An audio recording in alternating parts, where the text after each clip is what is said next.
pessoas confundem um pouco as informações, porque é o seguinte, as crianças têm sintomas mais leves da Covid, graças a Deus. Então, são quadros muito mais leves ou até mesmo assintomáticos. Isso é uma coisa. Outra coisa é a capacidade dessas crianças de transmissão. E é uma capacidade de transmissão considerada razoável, sim. Então, o que a gente pode dizer, não é porque eles são mais assintomáticos ou têm quadros mais leves que eles deixam de transmitir. Então, muitas vezes as pessoas confundem essas duas informações. Então, sim, as crianças são transmissoras, umas mais, outras menos, como os adultos. Uns são mais transmissores, outros menos, mas a capacidade de transmissão do coronavírus, na verdade, não depende do grau de sintoma que aquela criança tem.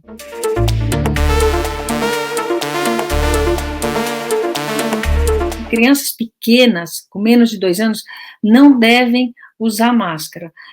Nos países em que, como o Brasil, que a gente ainda tem uma taxa de transmissão considerada alta, significativa, a gente opta, a Sociedade Brasileira de Pediatria recomenda que as crianças acima de 2 anos usem máscara.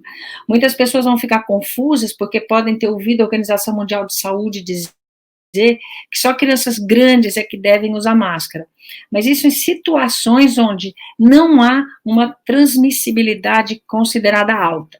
No Brasil, a sociedade recomenda 2 anos, acima de 2 anos, as crianças que saem às ruas devem estar de máscara.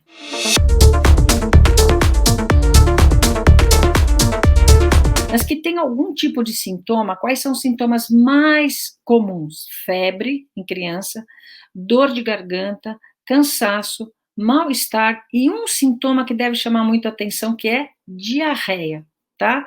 Então, as crianças ficam mais quietinhas, não querem comer, reclamam de dor de garganta, dor de cabeça, né? Então, ou tem diarreia. Nesse caso, os pais devem ficar atentos, acende sim uma luz amarela, e aí é importante que leve no hospital, porque a criança vai ser examinada e eventualmente o médico vai pedir o teste. Então, é importante saber se aquela criança tem ou não coronavírus, por quê? Porque ela pode transmitir para o resto da família. Então, a gente tem que aí tomar todos os cuidados para evitar a transmissão, caso o exame venha positivo.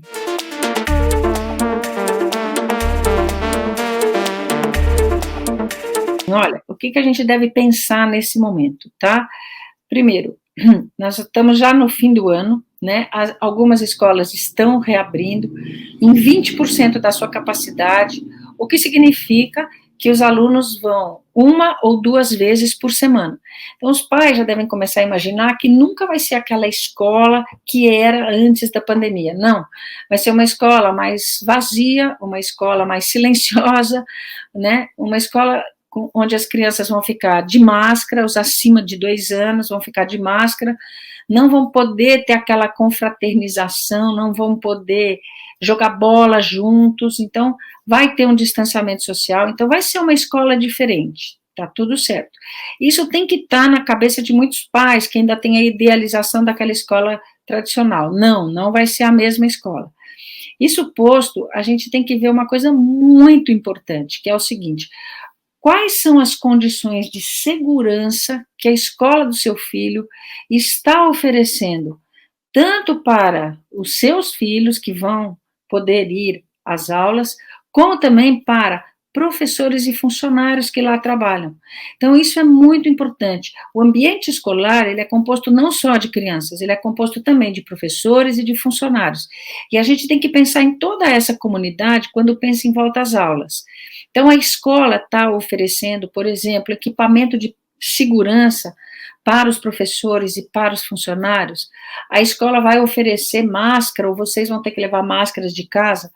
Quantas máscaras a escola está recomendando que cada pai traga? 3 no mínimo, é mais ou menos a indicação, dependendo do tempo que a criança fique na escola. Vai ter na escola um escalonamento dos horários de entrada e de saída para evitar aglomeração de pais. Os pais vão poder entrar na escola ou não, claro. Se uma criança ficar doente na escola, vai ter um ambiente especial onde ela possa esperar que os pais venham buscar. A escola vai oferecer testagem para os contactantes de uma pessoa, ou professor ou funcionário ou criança que ficar doente. Então, são várias perguntas que eu sempre falo. A questão não é quando abrir, ou se vai mandar, é como. Como?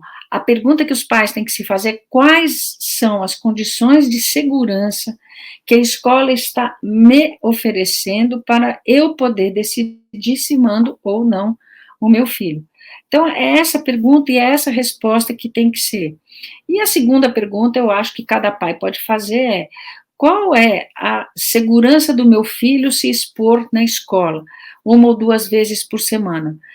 Meu filho tem capacidade de manter o isolamento social, de ficar de máscara, ele vai se beneficiar muito do ensino presencial uma ou duas vezes por semana. Tudo isso deve ser levado em conta.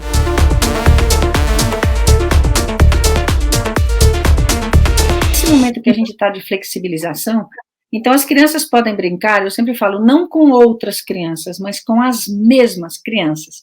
O que eu quero dizer? Façam uma micro bolha, de tal forma que, pais, vocês conhecem os pais daquelas crianças, sabem se eles estão fazendo isolamento, se não estão, se estão indo à praia, por exemplo, sem máscara, estão frequentando bares sem máscara e sem distanciamento social. Vocês conhecem essas pessoas, os pais das crianças com que seus filhos vão brincar. Então, tem que ser uma microbolha de pessoas que têm afinidades, as crianças e também os pais, que têm o mesmo estilo de se comportar nessa pandemia, tá? Então, isso posto, quer dizer, a gente elege um grupo, e nesse grupo a gente vai saber se alguém fica doente, ou enfim, qualquer situação, serão tomados os cuidados. Nesse momento que estamos, da flexibilização, que, por exemplo, São Paulo já está numa área verde, é possível fazer isso. Então, brincar ao ar livre é possível e é até recomendado do ponto de vista psicoemocional para as crianças.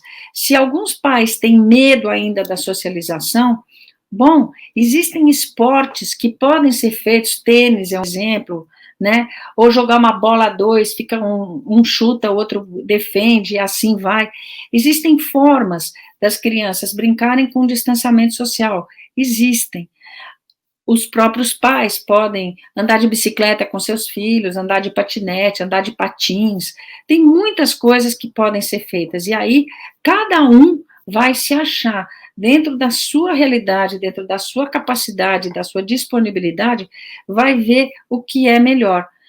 O que eu não recomendo é ficar numa zona de conforto, meio estagnado, parado, imobilizado. Não, eu não vou fazer nada porque é perigoso. Gente, dá para fazer alguma coisa agora. A gente não deve deixar se vencer pelo medo. A gente tem que atuar com segurança. A palavra não é medo, a palavra tem que ser o que eu posso fazer com segurança. Nesse momento dá para a gente fazer muita coisa com segurança.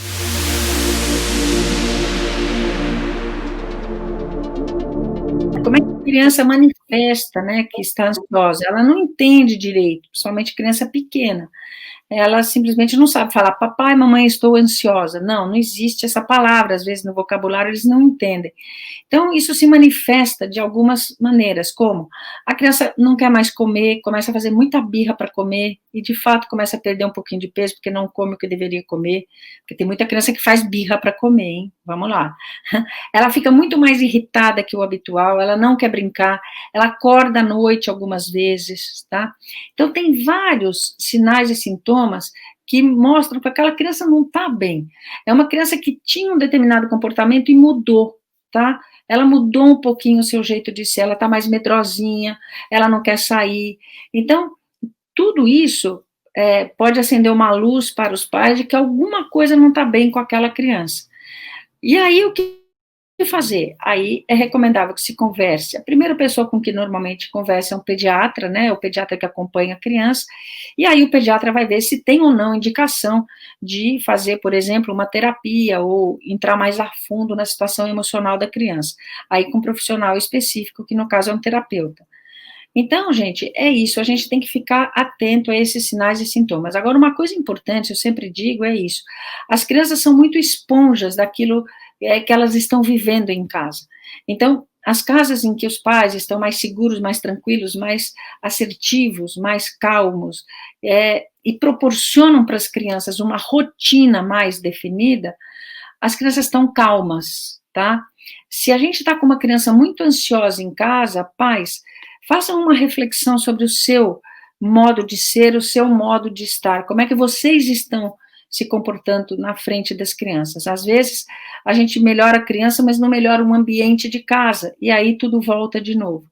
Então, eu acho que qualquer criança ansiosa que esteja em casa merece uma reflexão dos pais sobre o ambiente da casa, de como está.